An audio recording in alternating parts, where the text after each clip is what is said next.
Welcome to our weekly episode of Burlington Spotlight, where we talk to local business owners about how COVID-19 impacts their business and how they are navigating around the challenges it brings. And today we have Wendi Dellmonico, who's the owner of A Better Way Pet Sitting, and her two special guests, Frankie and Toby. Hey, Wendi, how are Hi, you? Joanna. I'm great. How are you doing? I'm doing great, thank you. And I'm really happy the sun is shining today, so that makes a big difference. Me as So, well. So thank you, and I appreciate you taking the time to join us today. Sure. My goal is to talk to local business owners about how COVID-19 is impacting your business and the local community. So on that note, how does the current situation affect the dog walking and pet sitting business? Yeah, so it has affected it greatly. Around March 16th is when we had a lot of people contacting us to say that they were now working from home and they weren't going to need our daily dog walking services. But they were just putting it on hold. And as things progressed, we took it week by week.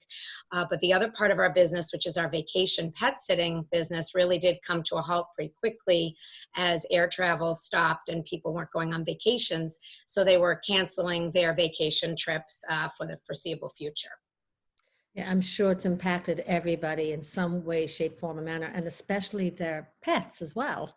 So Definitely. it is challenging for everybody concerned. So what type of pet care services are you offering right now in this environment? Are you still working? Are you still walking animals and taking care of them? Yes. So for our essential worker clients, we're absolutely still taking care of their pets, those that have to go to work. Business as usual. We're going in, we're doing our daily neighborhood walk, and everything is status quo. For those that are home and working from home and on conference calls, we're also walking some of those dogs, but we're doing contactless retrieving of them and bringing them back. So we were texting those clients and telling them, the dog walker will be there in 5 minutes. They're able to put their dogs out in their fenced-in yard. We collect them from there, take them on their nice walk, and then bring them back to their yard.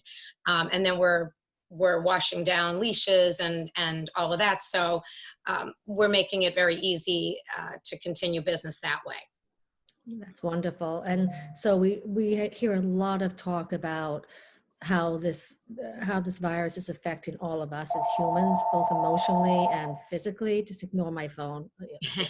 Sorry about that. We're all working from home. That's right. That's right. So, but we never talk about or hear about how it's affecting animals. Now, just this morning, I read an article in the New York Times that the first two cats in New York City got the virus. So, I mean, can animals get the virus? Is it contagious? How does it impact them, both Well, again, and emotionally?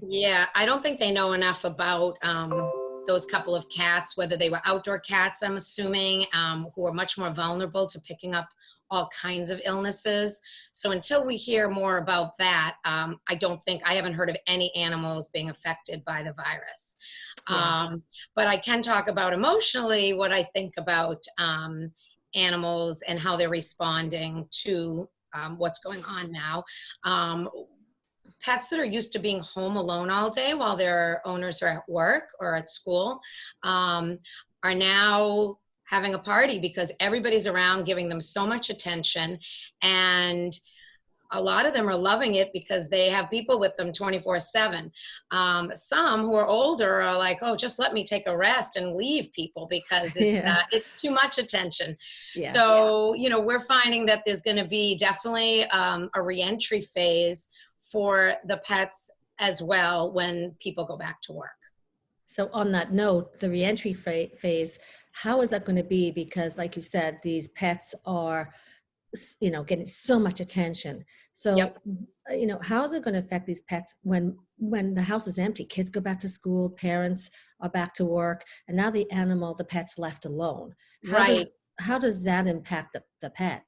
Sure. So, they could see some separation anxiety in pets that have never had separation anxiety before. What we're going to be recommending for those that are finding that their pets are a little more anxious because they're not used to being home alone again is possibly doing 2 visits a day for a short amount of time, just to kind of ease them back into their once a day daily walk. We're happy to do that as well when the time is right. Whatever it takes to make them happy and feel good again, we're willing to do. So that's one idea that we thought of that might be good for them. That makes a lot of sense, because it's as much as it impacts us emotionally, it does impact. Look at Toby. I mean, Well, look at that Frankie left us. He's done sitting on a chair. He did really well, but Toby could sit like this forever, so he's good. Yeah, Toby likes to be in the limelight. He does. He's a good limelight boy.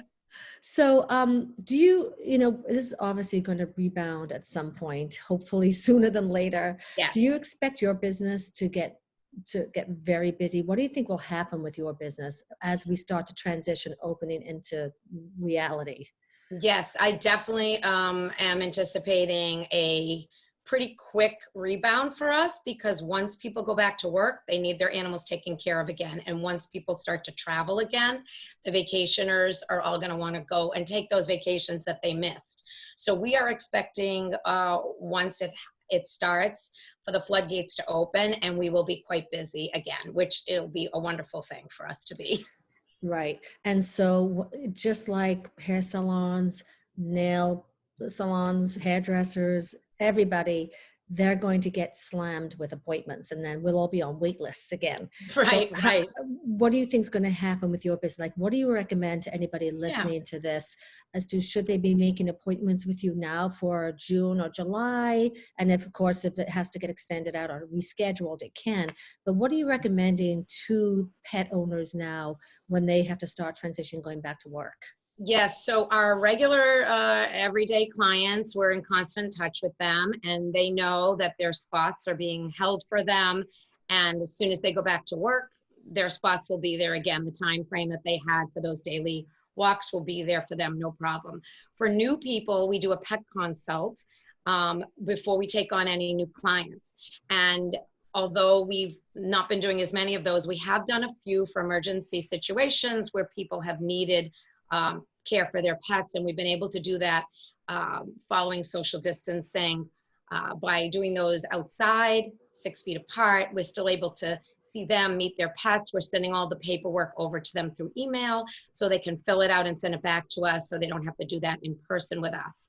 But I would definitely recommending that if people are planning some trips later on in the summer, they should definitely get those on our calendar. And new people that might want to start pet services, it's never too early to at least make contact with us so that we can gauge how many new people we can take on and still service our clients in the best way that we always do. And so what if somebody wants to utilize your services now, but are scared to have you in their house because of COVID-19? What would you say to that person?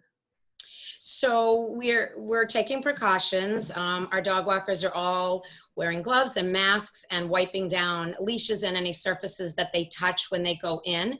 And we want to protect them as well. So we're really right now doing either the contactless, where they're putting them in their fenced yard for us to take them, or if they don't have a fenced in yard, when we get there, they will just meet us at the door, and we will just take the animal from them and take them for a walk. So we're still maintaining all of as much social distancing as we still can, even if they are home.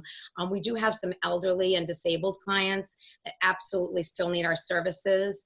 And so we're being as safe as possible and still taking care of pets. Well, just like the food, you can still do porch pickup and porch drop off if Exactly. you needed to. Right, that's great. Now, I heard through the grapevine, New York Times, no, I'm just kidding, that you are offering other services. Sorry, that's my cell phone. You're offering other services. What other services are you offering other than pet sitting?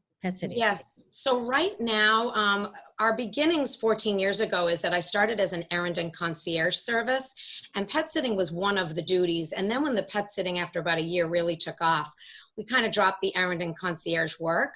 But right now we're going back to our roots, and we are saying, you know what, we have clients that can't go out to the grocery store. So we're talking about maybe doing some grocery deliveries for our clients. Like Instacart, people are saying they're having so much trouble getting delivery spots and times. We're Oh, they're talking getting about canceled, by the way. and They are getting getting canceled. canceled. Yep, seen those Yeah. last minute people not getting the Yes. food. So we're kind of thinking outside of the box and saying, you know what, maybe we can offer grocery delivery, CVS delivery, pet store delivery for people who we can still leave those items on their porch. They could email us what they need, and we could set up some services that way as well. Again, only while we're sort of in quarantine situation, because certainly once things open up, we won't have the time to do that anymore, or the manpower. But for now, it's another option to offer to our dog walkers to be able to make some income. So we're in the talking phase. That makes perfect sense. And it's an incredible service that you're providing, Yes. Wendy, because a lot of people I know are having problems with Instacart and Amazon Fresh, that Yes. there's just such a backlog that, you know, they put their order in and then they find out 2 hours before it's supposed to be delivered that it got canceled on them. And I'm seeing this actually in the Burlington residents page too on Facebook. That's what's happening. So that's an incredible service you're providing. I hope people take you up on that. It's probably Yeah, also a little bit less, you know, just more convenient for them. sure.